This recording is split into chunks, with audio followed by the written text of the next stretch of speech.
Okay, welcome back to Gary's Economics. Today we are going to teach you how to argue with your friends about wealth taxes. Okay, so we are filming this in early August 2025 in an exceptionally exciting time to be an economist, to be involved in global economics, global politics. All of the traditional political parties all over the world are dying. That's happening all across Europe. It's happening here in the UK as well. We've just seen probably the death of the Conservative Party coming up very soon. Labour Party in power are very unpopular.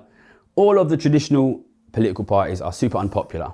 And that is because it is becoming increasingly obvious to everybody that the economic status quo is not working. What that means is there is a phenomenal opportunity now to decide as a society which way our economies are going to go. Everybody knows this, the billionaires know it, that's why they're aggressively funding the far right, and that is why the far right is moving ahead in this debate of how we shift our economy. But it doesn't have to go that way. A lot of people don't like the far right ideas, they don't like anti-immigrant, anti-foreigner ideas, and there is a massive space to basically take possession of this argument. Basically, the old ideas about the economy are dying, and the new ideas are yet to be born. And I think we are in a great position to dominate the conversation about the economy going forward. I think we're in this interesting space where kind of the economic status quo over the last 30 years has failed, and you have the far right coming in. And I think we are basically probably the best positioned guys to compete with them. But what we don't have is the billionaire funding of the far right. So what I am depending on is a kind of different model of how to educate people, how to win people over, which is I educate you, you understand the economics of the situation as fully as possible, and you use that understanding to educate your friends and educate your family. We are using a human amplification model, I suppose, as opposed to the billionaire and the money amplification model, which is used by the main political parties and also by the far right media. But I think we can win. But in order to do that, you need to know how to speak to your friends and your family about economics, about wealth taxes, about billionaires, about inequality, so that we can spread these ideas and we can dominate the conversation, and then we can win over politics and the economic situation in this country and in yours. Okay, so I'm going to break this down into kind of a checklist basically, so you understand all of the most important things about how to convince your friends and family about the importance of managing inequality, about the importance of wealth taxes. And number one on the list is don't be a dick. So don't be a dick is about not basically trying to force your opinions about inequality and wealth taxes on your friends and your family in an aggressive way. I think in our culture, we have this kind of idea that the way to persuade somebody of something is to have a debate with them.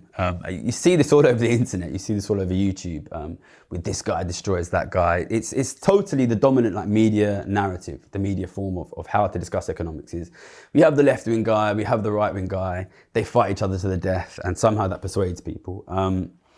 Basically, having done this work of persuading people on the economy for many years now, I'm convinced that debates almost never convince anyone of anything, and they're just not a good way to persuade people of things. The first thing is you need to recognize where we are as an economy and as a society. And again, this is relevant for the UK and for every other Western country. Living standards are falling quite quickly. People's children and grandchildren are and will be much poorer than they are or they were. That is scary, you know, that is scary. We're here in 2025. In most of the Western world, we haven't experienced really widespread poverty for a long time, and we're moving into widespread poverty, and that's scary, and people are scared, and people are stressed out. People don't know why it's happening, people don't know what to believe, and people are scared. People are told the problem is foreigners, people are told the problem is immigrants, and really, there's not a lot of good economics education. People are running around. They're scared and they're worried, and if you want to speak to them, you need to understand that. And if you come in aggressively, if you force people into a debate they don't want to have, if you shout people down, if you try and win debates against people, you're probably just going to force people kind of further into their own echo chamber, into their own thoughts, into their own sort of spaces of fear. And I think when people are scared, it's just really difficult to move people into a positive space.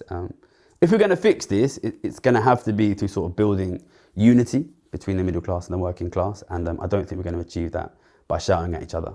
Yeah, so the key thing, number one, don't be a dick.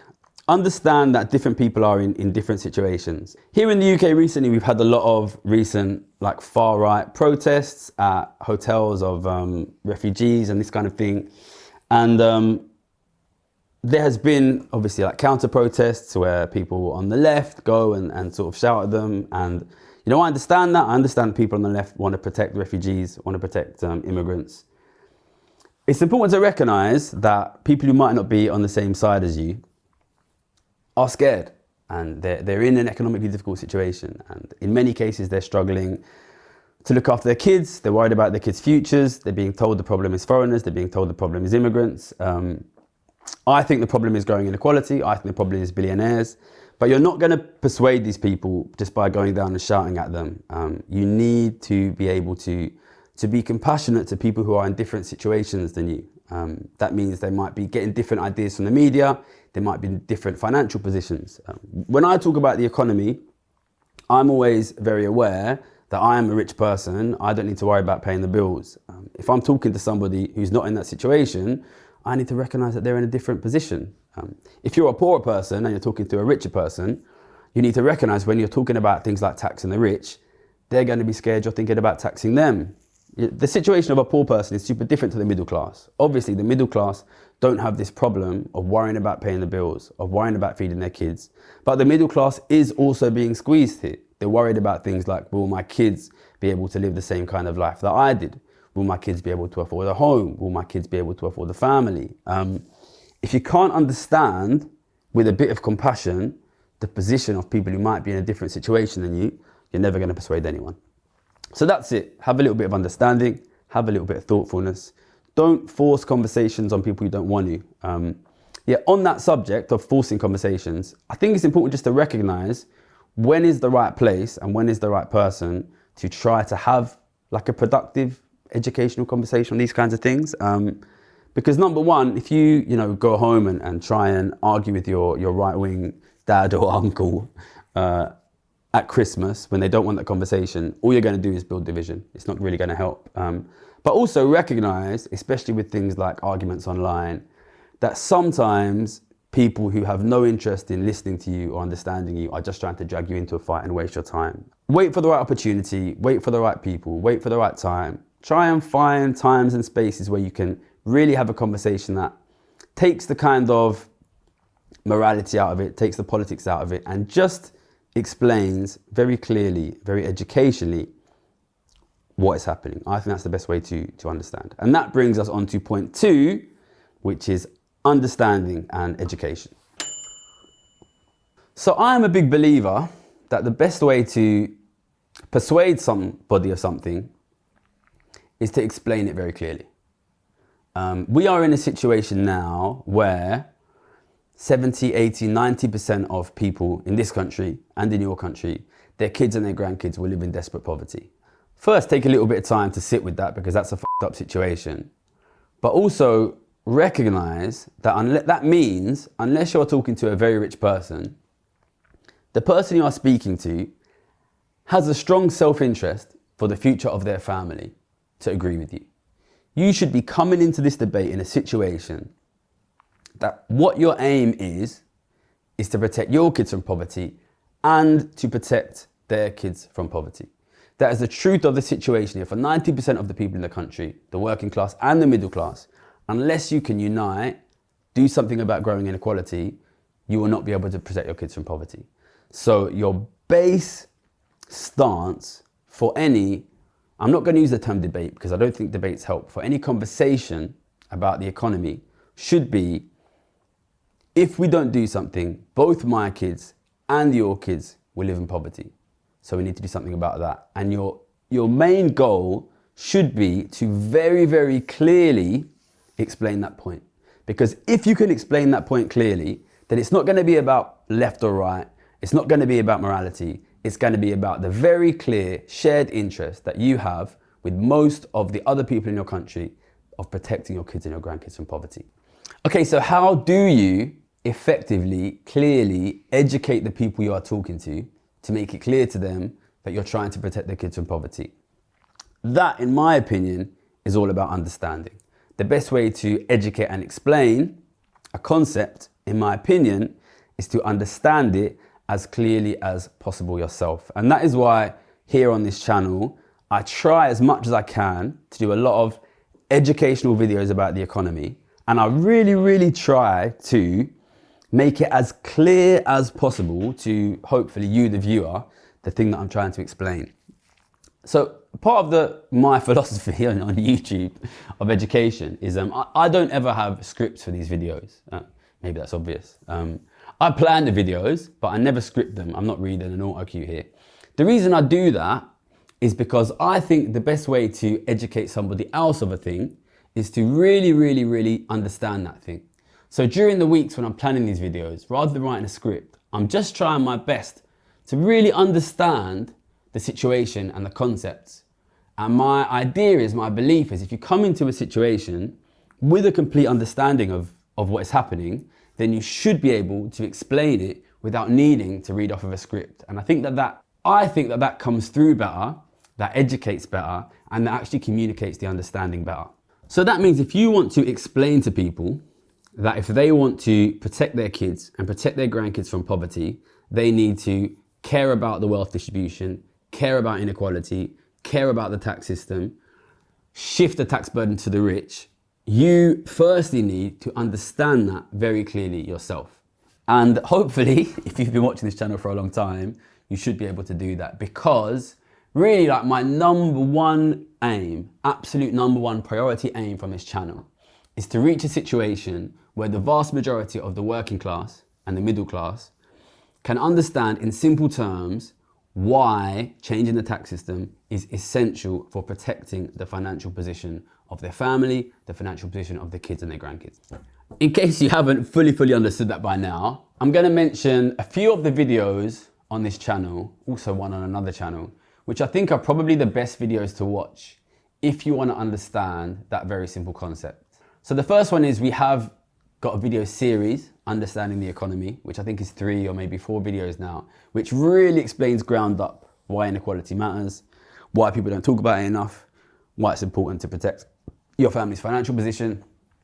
If you want to watch just one video, I think the squeeze out is probably the best. I think it's possibly the best video we've ever done on the channel, in just really simply explaining that we have an economy which has a small group of super rich that are aggressively expanding their wealth share, and in doing so they are basically outcompeting one at a time every other group in society and squeezing the wealth out of other groups in society. And what that means is the working class loses their wealth, the government loses their wealth, the working class goes into debt, the government goes into debt, and we are moving into the stage now where the middle class starts to get squeezed out as well. I think that video, The Squeeze Out, really explains really clearly this basic concept, which is you cannot have one group, even if it is a tiny number of people, rapidly, aggressively, in a kind of compound, exponential, accelerating fashion, aggressively expanding their wealth share in a finite economy which is not growing quickly, which has finite resources. If you have a section of an economy exponentially growing in a finite economy, eventually that group of society will own everything. And what that means is nobody else, including your kids, including your grandkids, including your government, will own anything. And I often use the metaphor of a cancer, because really what this is exactly a cancer. What you have is a group of society that is aggressively, when a cancer starts, it's very small, right? But the problem with cancer is it grows very quickly. It grows at an exponential rate. So when it starts growing, it's growing, but then it starts to grow super quickly, and relatively quickly, it takes over the entire host and it destroys the host. And this is what the very rich will do in our society if untreated. So I think The Squeeze Out is a great video. The series, the Understanding the Economy series, is a great video. We'll link all of these in the comments. I also think if you want like a really short one, I think the interview I did with Krishna Guru Murthy at Channel 4 is another really good like basic description. But really everything on this channel is about trying to educate you very clearly on these simple concepts, these very simple concepts. If you do not deal with the aggressive wealth growth of the very rich, their share will grow and grow in an exponential way. Exponential growth gets out of control very quickly. it will rapidly displace all of the other wealth in society. Your governments will break down because their wealth will be lost. And the middle class and the working class will also break down. And that is why you need to deal with it.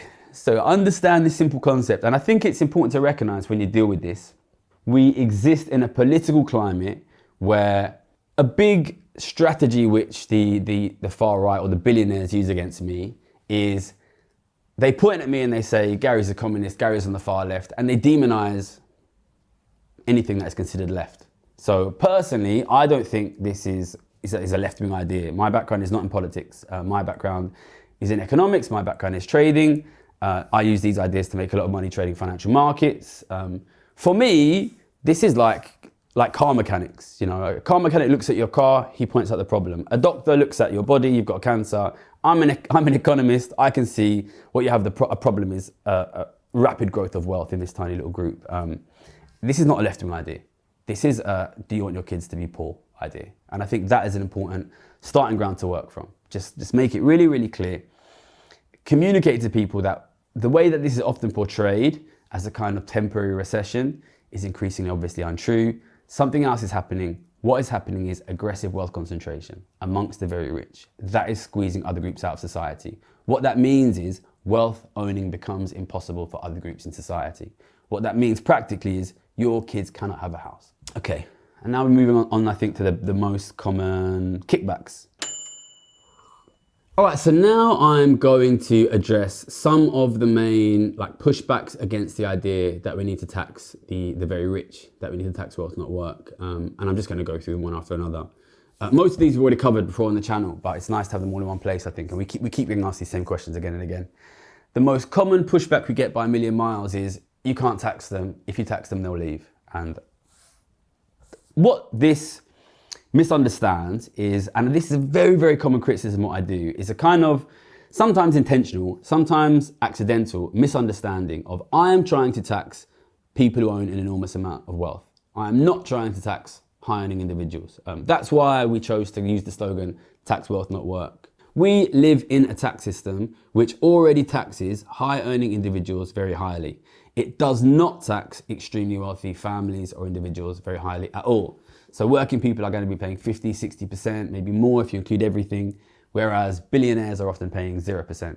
This is an absurd tax system. So we're not trying to tax, first things to make it very clear, we're not trying to tax working people. In fact, we want to reduce the tax on working people. We're trying to tax the billionaires, the super, super rich. And this is relevant to the idea of if you tax them, they'll leave. Because if you try and tax a working person, like a doctor or a lawyer or a YouTuber, then that person can very often move to Dubai or move to Singapore and they can do their job in that other country. They can pay tax in that other country, which might be at a lower rate. They can avoid the tax. If we're talking about taxing billionaires, they don't make their money from their work. They get their money from owning assets. And assets means property, assets means land, assets means natural resources, assets means government debt. It means your mortgage. It means businesses that sell to the West. These guys, they own largely property and debt. I think one way to think about it is, if I have an asset, I get a passive income. Where does that income come from? So if I own British businesses, it comes from British consumers. If I own British debt, it comes from British mortgagees, people who have mortgages. If I own British government debt, it comes from the British taxpayer. If I own British property, it comes from British renters. And the same is true all over the West. So if I own a ton of British assets and I try to move to Dubai, I am still taking an enormous amount of cash flow from British people when they pay that passive income. So wealth holders can be taxed even if they leave. There's this absurd idea. Oh my God. Some people even started to mention, I think I'll do a brief segue here because it's so ridiculous. Some people started to mention this idea of a Laffer curve about taxing wealth. And the idea of a Laffer curve is if you tax people so much, they will eventually avoid the tax. So if you really increase tax on work, people will stop working or people will leave the country. But if you first of all, this Laffer curve goes up and down, so it's supposed to hit a top at 50%. We're trying to raise tax on wealth from 0% to 2%, which is definitely not a section which is downward sloping in this curve. How do you avoid a wealth tax? We're taxing ownership. We're taxing hoarded wealth. The way that you avoid a tax on hoarded wealth is you stop hoarding wealth, which is exactly what we want. We want the rich people to stop hoarding wealth so that you can get your fucking wealth back. That's what we want. That is what we want. So we are not trying to tax working people. We are trying to cut tax on working people. We want to attract productive people, productive businesses to the country. We want to stop taxing ordinary working people like you. We want to stop taxing ordinary working people like your kids. We want to tax the super rich. Let's talk about what happens if you don't tax the super rich. If you don't tax the super rich, their wealth grows and grows and grows and grows and grows. And other people in society, like the middle class, like the government, see their wealth shrink and shrink and shrink and shrink and shrink. Eventually, the government runs out of wealth and has a choice between shutting the welfare state down, taxing the rich, or taxing the middle class. If you do not tax the rich, you will end up taxing the middle class. We here on this channel are the people trying to protect the middle class. If you do not tax the rich, then the middle class will be next. And you are seeing this happen. We're going to see this happen in the UK in the budget this autumn. You are going to see, because of the government's unwillingness to tax the super rich, that the middle class get taxed. You are seeing this at the moment with Donald Trump in the US. He is cutting tax on billionaires and he is moving towards consumption taxes, which is a tax on the middle class. Listen, the billionaires are going to try to tell you that when I say tax the billionaires, I mean tax you. At the same time, the billionaires are actively raising your taxes. If you want to protect your kids and your wealth and your tax rates, you need to protect yourselves from the people who are going to take your wealth, which is the billionaires. Now, this is related to the next point, which I'll just cover quickly, which is taxing rich people is really, really hard, so we shouldn't do it. I agree, taxing rich people is super, super hard. I think the main reason taxing rich people is super hard is because they have so much power and influence over the media and over politicians. But I think we have a chance of doing it. And I think if we don't do it, then our economy will collapse. So I think it's worth doing it to avoid our country collapsing.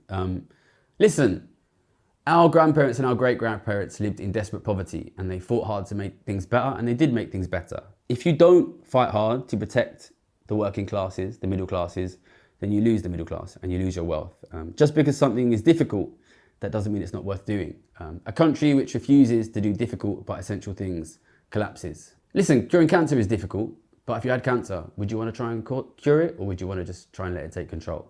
It's worth doing. I'm going to keep fighting, so you should fight too. Okay, so the next argument against this, which is common, is that it's not fair. It's not fair to tax rich people. Rich people work so hard.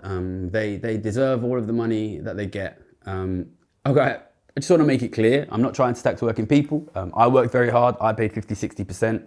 At the same time, the Duke of Westminster inherited £10 billion and paid nothing. I don't think that's very fair. We always campaign on tax wealth, not work. Unless you are a billionaire, a super wealthy person, we are trying to cut your taxes. Listen, if you want to talk about fairness, if we do not do anything about this system, then very, very quickly, the billionaires will own everything and you will own nothing. And we will move into a system where all wealth is inherited and it is impossible for ordinary people to own wealth. Does that sound fair to you? But to be honest, once again, and I think this is a good general piece of advice when you're talking about persuading people. Personally, I don't like to focus on fairness. I like to focus on real outcomes, which is if you don't deal with this aggressive growth in wealth of the very, very rich, then what that means is there will be no wealth holdings anywhere else. So whether you want fairness or whether you want unfairness, you have a choice. Do you want untaxed billionaires, or do you want your grandkids to own property? You cannot have both. You cannot have everything being owned by a minority and things being owned by the majority. You have to choose. Either you tax the billionaires or you accept poverty for your grandkids. So the last criticism we often get, and I think it's been pretty well covered now, is the misunderstanding that I'm trying to tax working people. I'm not. I'm trying to cut your taxes. I'm trying to cut tax on working people. If you do not tax the billionaires, we will reach a situation where the billionaires end up taxing you. That's happening now in the US, it's happening now in the UK. Tax wealth, not work. We are the people who are protecting the middle class. If you are in the middle class, you should be on our side, support us. We're not trying to tax working people, we're trying to tax the super rich. Look, this is, if you do not tax the billionaires, then in your country, just like in my country, you will reach a situation where the only way to not shut the welfare state down is to raise taxes on the middle class, okay? We're gonna do it here. It's gonna happen in your country. It is happening now in the United States. This increase in tariffs is a tax on consumption. Consumption taxes are regressive taxes which are paid disproportionately by the middle class. We are already in this situation. The billionaires, in an attempt to protect themselves from taxes, are going to raise your taxes. We are the group that is saying cut taxes on working people. The billionaires are constantly trying to tell you that we are trying to raise your taxes. We're not. They're the guys doing it. Tax wealth, not work. Reduce tax on working people. Okay, the next, and I think the last common criticism that we'll get, and I will say, if there are other criticisms you often get, stick them in the comments and we will address them in another follow-up video, I guess. The last one I get is like, don't give money to the government. If you give money to the government, they'll waste it. Governments are being basically rapidly shut down in every country in the world, including this country. But I never said give your money to the government. What I'm doing is not about increasing government. It is not about increasing the tax take. What I'm trying to do is protect you from aggressively growing billionaire wealth. I'm trying to change who pays taxes. At the moment, we have a situation where the super rich pay nothing. They grow their wealth massively. They squeeze out you and your family, while you and your family pay 40, 50, 60%. It's absurd. I'm not trying to give more money to the government. I'm trying to give more money to you and your family. I'm trying to protect your wealth. This is not about increasing government. I'm not a communist. I am the only person here who is going to give your kids a chance to own a home. Okay, so to conclude, the situation that we're in is big and it's scary. The economic situation is going to worsen really, really quickly. People are scared, man. People are scared and people are right to be scared.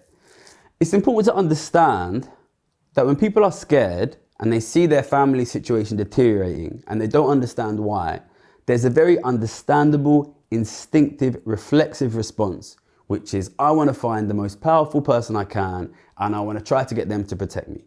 And if you look throughout history, you will see time and again, at times of serious economic deterioration, people vote for strongman dictators. That's going to happen now. That is going to happen now because people are scared.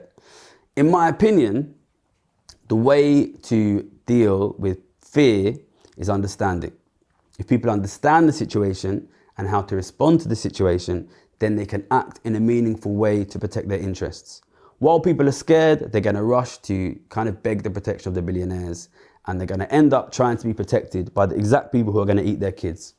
So let's educate, let's make things clear, let's make things clear to the public. What is happening is wealth inequality is increasing.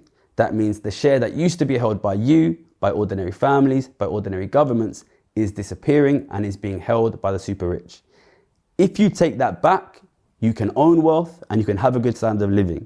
If you don't take that back, the situation will worsen, it will grow, it will accelerate like a cancer, and your kids will live in poverty.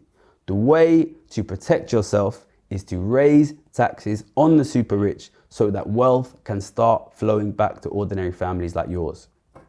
I know it's a lot to take in. When I first started understanding that the economy was going to collapse back in 2011, I kind of had a mental breakdown. So I know like it's a big deal. But you don't have time to have a mental breakdown right now. You need to protect your kids. You need to protect your grandkids. And the way to do that is to understand the problem and to educate your friends and your family. Listen, there is a massive space in politics. We can fill it. If we don't fill it, it's going to get filled by some pretty bad guys. So support us, support the channel, understand, educate your friends, educate your family. Tax wealth, not work. Thank you very much.